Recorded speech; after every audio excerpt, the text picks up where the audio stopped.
It's about 4:30 p.m. on Saturday, December 30th, 2023. And I thought I'd do a walkthrough of my field just so you can kind of see what everything looks like. I'll start here with the sheep and the dogs. So this is part of the stockpile for the cows. I've set aside 1/3 of the field, the northern third of my field, 60 acres, so 20 acres. I've set aside 20 acres for a stockpile. You can see my bales of hay over there. I think I started with like 66 or something like that, and I'm down to 43 bales that have not yet been unrolled. So my goal is to get that all unrolled out, rolled out in the bad part of my field, which you'll see shortly. So let's start walking. So this year we had another drought. It was a category 3 drought, severity 3, which is severe drought, right? And that started probably around July. And then they declared it a drought, I think sometime between then and August. So all told though, I think my field did pretty well in the drought. We had decent spring growth, not great spring growth. I think last year was better. Nope, this year was pretty good. The previous year was bad. I got a lot of summer grass. This part of the field that I'm going into, just did a fantastic job with summer grass. I did a 21-day rotation for most of the year. I didn't do any stockpiling or anything like that, just the full 60 acres every 21 days. Did a rotation, moving them twice a day. I don't think I rolled out hay until October, right? In October, I decided to stop rotating because the southern half of my pasture was just not good. There wasn't anything to eat, and I wanted to give it some more time to rest.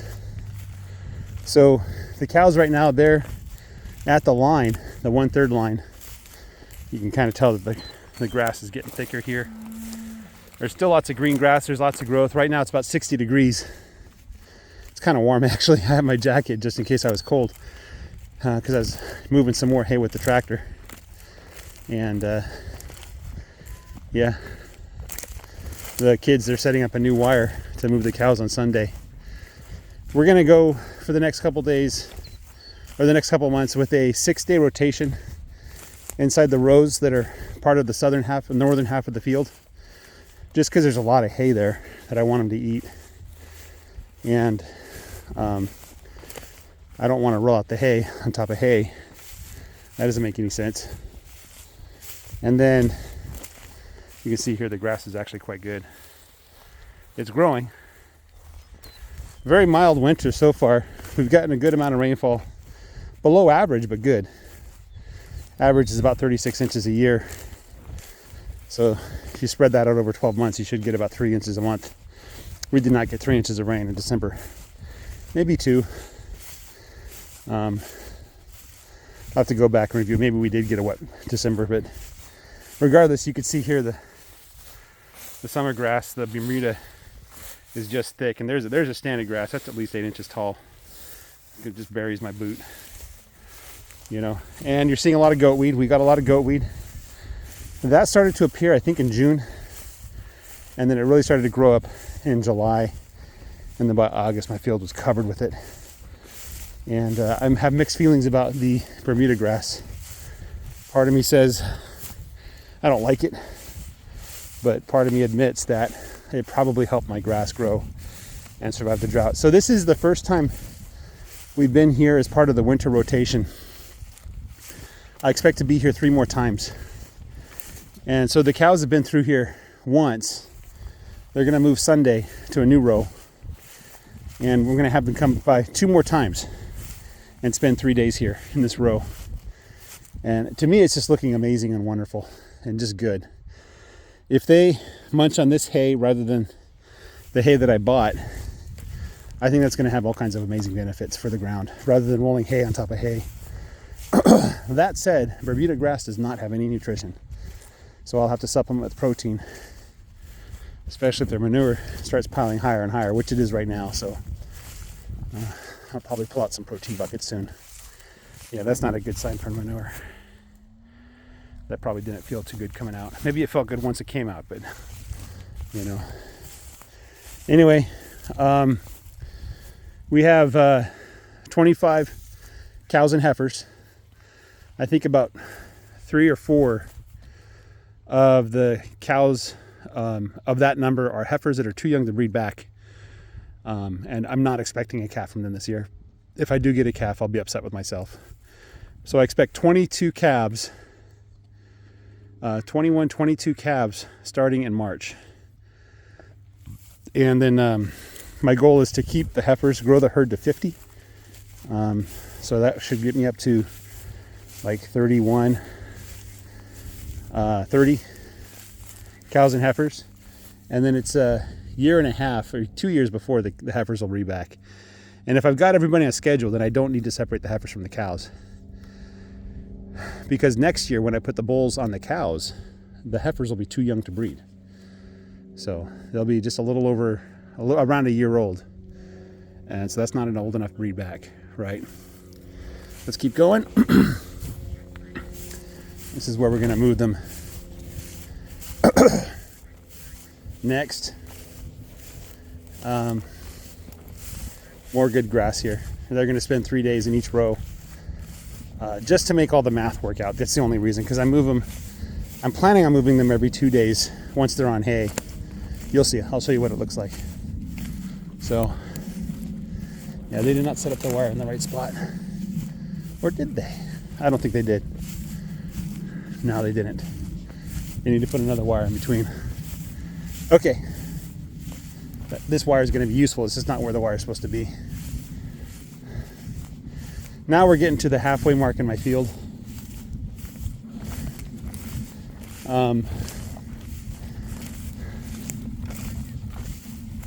I'll show you where the halfway mark is. It's pretty obvious. Because I kept a wire here throughout the entire year. There's like a little mountain of grass, as you can see. The cows never really grazed under the wire here. They never had a reason to, because every time I moved them, they had plenty of grass and forage to eat throughout the year. So this is the worst part of my field, the less good. And my goal here is I'm not going to graze except for the first 7th, right? Because normally I do a 7-day rotation. I just like the number 7 because it lines up with weeks. So I have to move them on a new row, same day, every week. Well, same 2 days. So they're just going to graze along the western fence there, where the water is. And graze is probably the wrong word, but this is my first bale of hay that I rolled out for the winter rotation. Starting, I think, in late November. And I tried to use a tractor to do it and just made a mess. I'm sure the cows will clean it up. I probably have to go there with a pitchfork and clean it up though. All right, so let's go to where the bales of hay are. Get closer to the fence. So the big goal, and it dawned on me that this should be the big goal, especially for beginning grazers, is you cannot overgraze. If you overgraze, any progress you had is lost, and you're just setting yourself back to square one.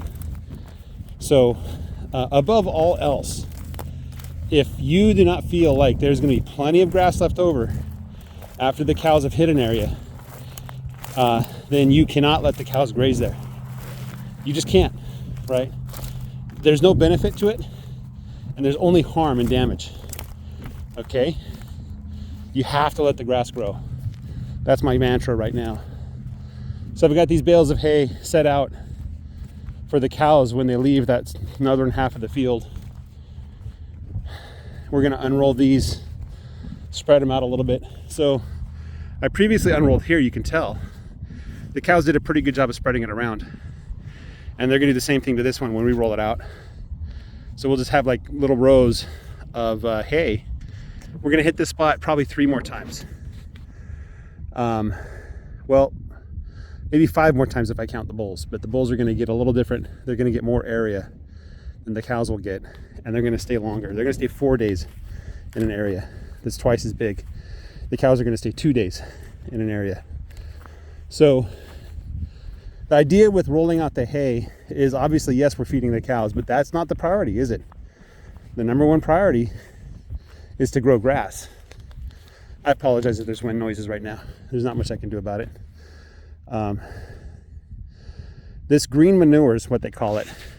Is supposed to do a phenomenal job of helping the ground and the grass to grow, right? Creating a soil layer, an area where the grass can get a little head start in life, plus the extra nutrients. I hope that calf is just sleeping and not dead. That would be terrible if I lost a calf already. Oh, that's just hay. That's not a calf. So we rolled this out earlier today. The bulls are going to be in here for 4 days in this area.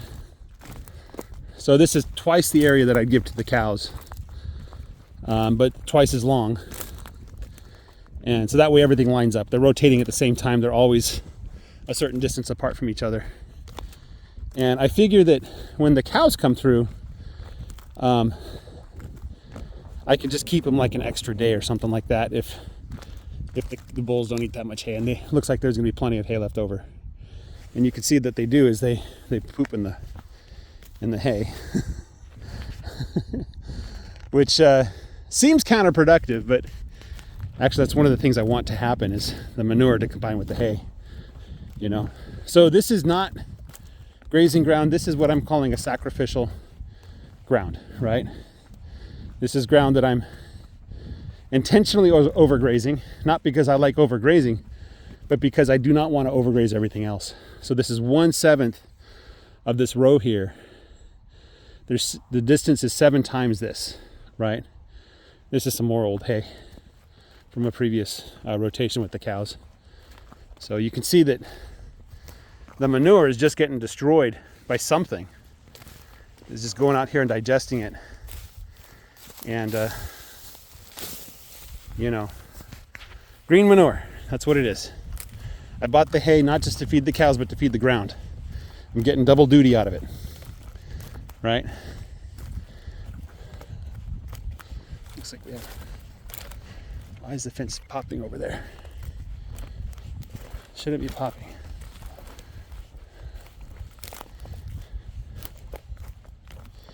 Should not be popping. Let me just listen to it a little more. Here's some more hay. This is more like straw than hay. So, oh no, it's just the wires on the ground. Yeah, we'll have to pick that up. That's not good to do that. I'll call my kids over. We'll put up some posts. Yeah. We can't leave the wire on the ground like that. This area here, back in October, it rained quite a bit, and the cows, they just turned it into a giant mud bowl, and I thought they killed everything. I was convinced that it would be years before I see any more grass here, but as you can see, the grass is already growing back so quickly. That said, I'm still going to put out some hay. But this is phenomenal, and if this is what I'm going to see in the spring, then I'm going to have a good spring next year. Right? Okay, let's keep going.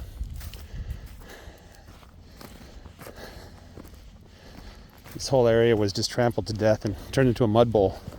There wasn't anything left. I was convinced that it was dead.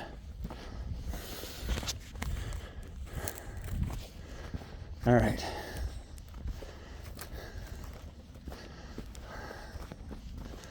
Almost there, almost to the end.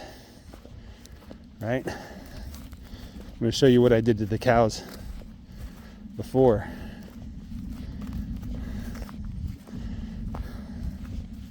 Oh, I said 1/7. That's kind of a little lie. It's a little more than 1/7. The 1/7 line is right here. This is like 50 more feet than 1/7. Here's another mud bowl. The cows were here and it rained, right? And it turned into mud. And the cows did what cows do in a muddy area and just destroyed it. It smells bad. It smells a little bad. I'm not going to say very bad. We were in Albuquerque. We stayed in Albuquerque in December of 2020, and oh boy, that smelled bad. That was I was questioning my life's decisions and thinking maybe I don't want to do cows after all. Let me get in a good spot where you can see this a little better. Okay. So it rained here. I kept him here. I wanted to keep him here for 3 days. But after the second day, this was all that was left of the hay. And 2 of the cows had gotten out, Red and number 6. And so I decided that we can't do a 3-day rotation in these little areas. So we have to do a 2-day rotation. And so this is where they were at before I moved them back down to the beginning, right?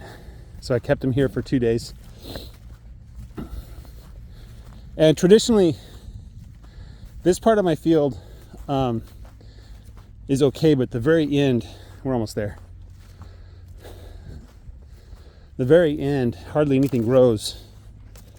And I'm not entirely certain the reason why. I think the shade of the trees has something to do with it. I think also the shape of the ground is a little bit of a hill here.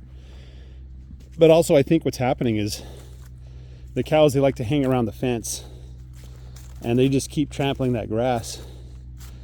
And the ground gets hard. Not even the goatweed will grow, right? So I think that's what's going on here. But anyway, that's kind of a tour of what the field looks like right now. I pretty much just walked the entire distance. 60 acres, 2,000, well, half a mile long, and then 1,000 feet wide. So we just walked about half a mile. So that's what I got for you guys. Have a great day. Have a happy new year. Take care. Bye-bye.